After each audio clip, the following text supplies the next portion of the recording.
morning, everybody. Welcome back to my channel. I'm excited to be here today because we're talking about one of my favorite things, which is reading and different books. So I'm just going to kind of walk through what I've read so far in 2024.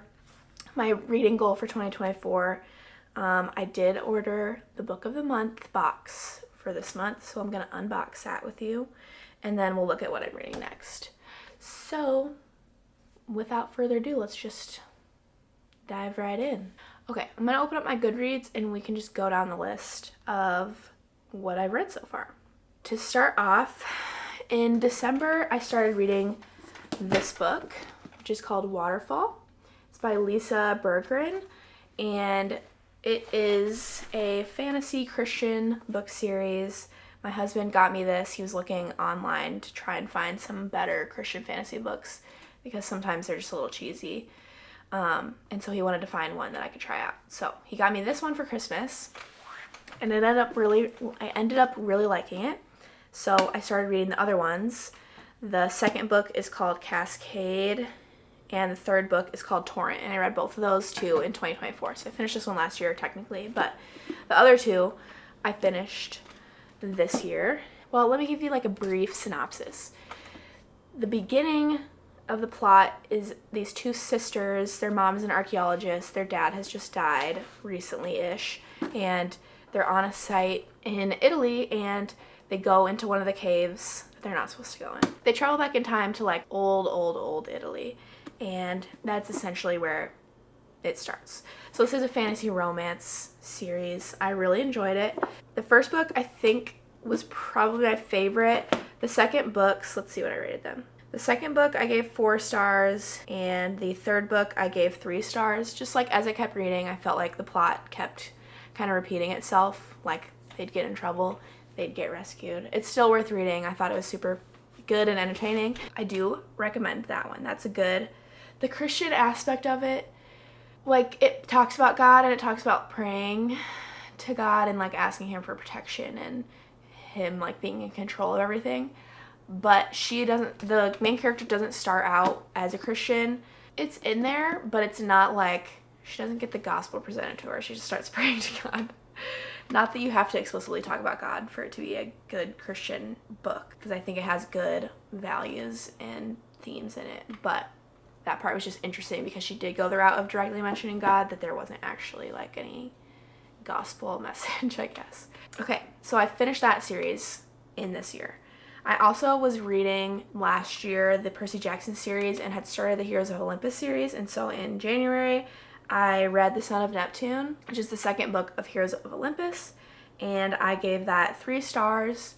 I love the Percy Jackson series. The books are like pretty short, very action-packed.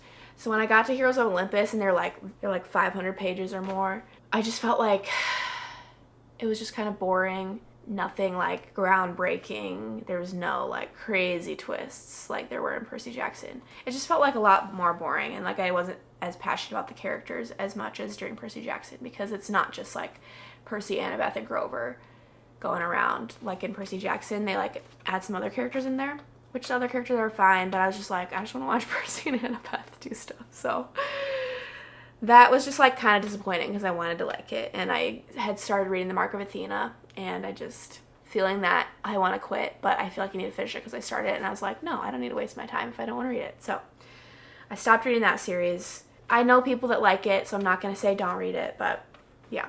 I also had started reading the Shadow and Bone series last year. So in this year, I read Siege and Storm, and then I ended up buying Ruin and Rising. So I read Shadow and Bone on Libby, and I think I read Siege and Storm also on Libby. And then the wait for this one was too long, so I just bought it on Thrift Books. Siege and Storm, the second one, I gave that 4 stars. And this one, Ruin and Rising, I also gave 4 stars. I really enjoyed the series. I watched the TV show first, actually, before I read any of the books. So the TV show combines this series, the Shadow and Bone series, and then the Six of Crows series, which is also written by Leigh Bardugo. So they like mashed both of those together in the show, which like when I watched the show, my sister was like, oh, the show sucks. Because it's not like the books, and like it's weird like mashing the two together because I don't even think they actually take place at the same time. I really liked the show, and that's what made me want to read the books, and I still like the show having read the books. I understand the parts of the show now that people don't like because of reading the books. Honestly, Shadow and Bone, the first one was probably my favorite. The other two were very good. I did like the last one a lot because it had a good ending that you like don't expect. It doesn't go the usual route in fantasy, and I actually enjoyed that. At first I was like, no, I want what I wanted to happen, but then like as I thought about it more after finishing the series, I was like, actually that was a good move for the author just to do something kind of unexpected. So I really enjoyed, highly recommend. This might have been the favorite series that I finished so far this year. So after I read that, I started the Lightlark series. I read that on Libby. The audiobook for Lightlark was on Spotify too, so I could kind of trade off and go through it a little bit faster. And then Nightbane, the second book of Lightlark, I listened to completely on Audible. I am not gonna lie, it wasn't my favorite series. I don't know if I'll read the third book that's gonna come out. I gave it 3 stars, the first one, and 3 stars for Nightbane as well. For the first one, I said I enjoyed it and would read the second book, but I wasn't super attached to the characters like I was in the other books. The main character, I didn't. She's kind of, I don't like her that much. She's kind of whatever. For both of those, they really just felt like she was kind of ripping off Sarah J. Maas, because a lot of the themes are like the themes that are in ACOTAR and in Throne of Glass. So it just felt like she was trying to do that, but it just wasn't as good. Yeah, there were just a lot of things that just really felt like that. So if you read it, you probably know what I'm talking about. So I don't think I'll be reading the next one. But they are making a TV show or movie of it. So I'll probably watch it just because I have read the books, but it just wasn't my favorite. Okay, after I finished that one, I read this book, which is 100 Cupboards by N.D. Wilson. I mentioned this in my last video. I got this for Christmas from a friend a while ago, and I was like, I need to read it because I got it forever ago, and I just need to read it. So I finally started reading it. I liked the book. I think I gave this one 4 stars. This is definitely like written for young boys, but the writing in it is really, really good. The way he describes things, the way he personifies weather and objects and how they move, and just like the way he describes things is just really, really, I don't know, it's one of the best ways I've heard people describe things. It feels very Narnia-esque. It was good. I feel like the beginning was a little slow, so it took me a while. The chapters are kind of long, so it took me a while to get to like the action in the book. And then I actually thought it was kind of scary. I mentioned this also in my last video. There are some parts in here that I'm like looking at the back, I'm like, this is meant for 8 to 12-year-olds. Me at 8 or 12, no. I would have major nightmares reading this. So if you have children and they're gonna read this, maybe you should read it first. It's not like gruesome. It's just some things that I'm like, dang, I would have nightmares of that.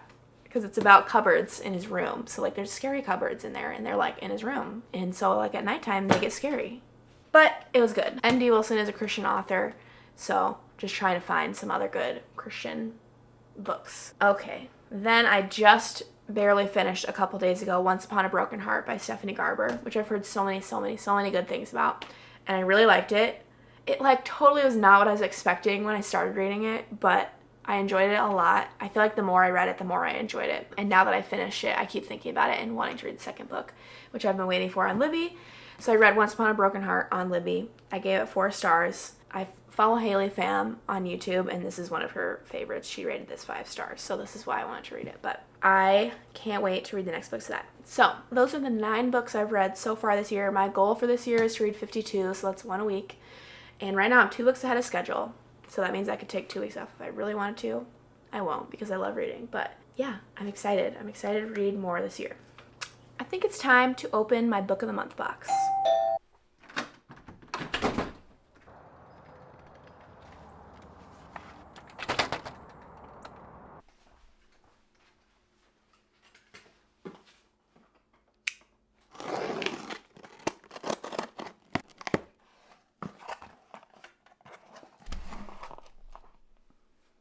Okay, I'm so excited. This has been sitting on my desk for like 2 days waiting for this video to be filmed, and it's been mocking me. I'm so excited. Oh my gosh.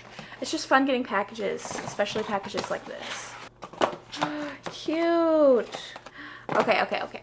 let me just talk about my box. So I saw Book of the Month from Haley Pham, and when my friends and I from my church decided to start a book club, the book we picked, The Woman by Kristen Hanna, was the book of the month for this month. So I was like, great, I can get it for $10 because their first book you can get for $10.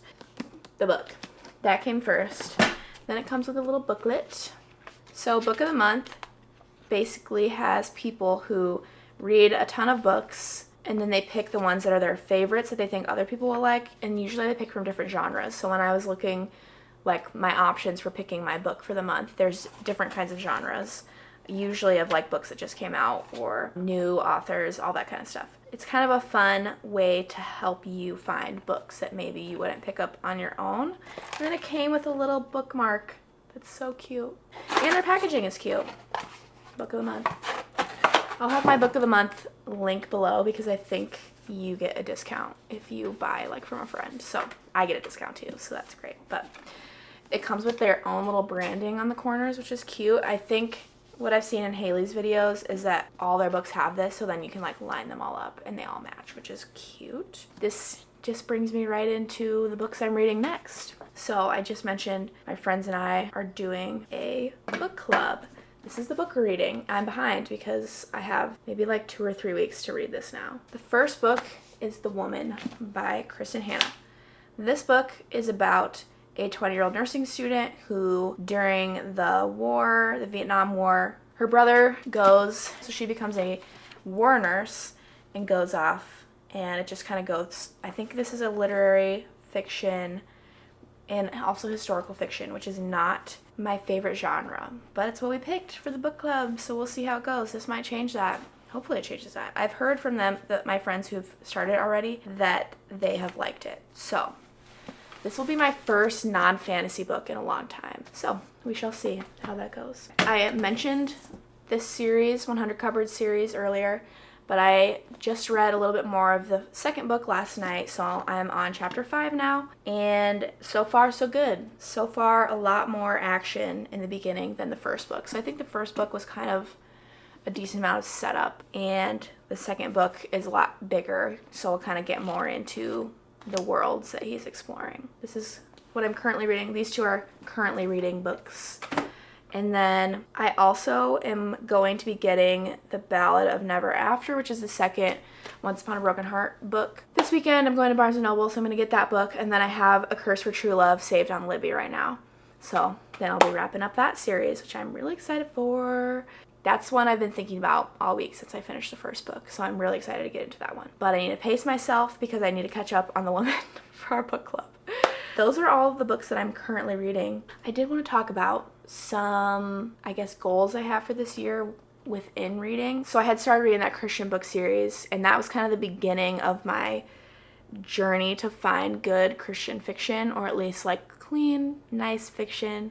There's a lot of great books out there, but I've been disappointed when I've read some of them just with the level of spice that's in them. I'd prefer no spice because I don't need to know that. You can imply that, that's fine, but nobody needs the description. So that's just something I want to pursue, finding good books that are glorifying to Jesus and can be good writing without, like, I was just disappointed when I read Fourth Wing. I decided not to read the second book because it just like took away from the story, and I was like, I have to skip so much because I don't want to be reading this, and it's just not worth reading the book at all if most of the book is going to be the spice. So that is one of my goals this year, is to just see what books I can find that are really good that don't have that, because I know there's good ones out there that are great clean fictions. Once Upon a Broken Heart, for example, no spicy scenes. So that's why I'm excited about it, because it's really good fantasy and there's none of that. Also, something I've been thinking about, because I love the enemies to lovers trope in books. That plot line is one of my favorites. And I was thinking about, like, why? Why is that? Why do we, like, want to root for the villain in a books a lot? And I really think internally we just want to know people can be redeemed, ourselves included. And so we want to see that in a book. We're just, like, drawn to that. Okay, like, this person has like redeeming qualities in them even though they do bad things, because all of us do bad things, and that's actually what separates us from God. Like, our story with Jesus is the original enemies to lovers story, and so I think this is just like a reflection of that unknowingly in our hearts. And so I've noticed like more now that when I do gravitate towards those stories, I'm realizing like that's actually what I'm looking for. I'm actually looking to be reminded that no, like Jesus does accept me even though I'm the villain. And like our story has turned from being God's enemy to being loved by him. And that just, it like sounds really silly, but I was just thinking about like psychologically and spiritually, why do we actually like those books? And that's just kind of the conclusion I've come to. I know I'm not ashamed of liking those books, because I actually think it shows something about our hearts, and that we like know we're messed up and that we need Jesus. But I don't think a lot of people would say that. So if you like enemies to lovers, that's something to think about, because like Jesus does accept you if you come to him and ask him for forgiveness if you turn from your sins. And so that's just something that's kind of been encouraging lately. I'm like, is it bad for me to like these enemies to lovers things? There is a line, I think, if you're just rooting for the villain just because he's evil. But I think it's just the wanting the redemption for people, at least from my perspective. I want the redemption for the people that are making the mistakes in the books. Anyways, I'll get off my soapbox, but that's kind of it for this video. I'll have my book of the month link below, so you can sign up for book of the month. They send out books every month. You get to pick what genre. You can skip whenever you want. And also follow me on Goodreads, because then you can see my reviews. We can be friends. I can see your reviews, see what books you like. Also, if anybody has any good Christian fantasy recommendations, or even just like clean fantasy recommendations, I would love to read those. So put those down in the comments, and I look forward to seeing you in my next video.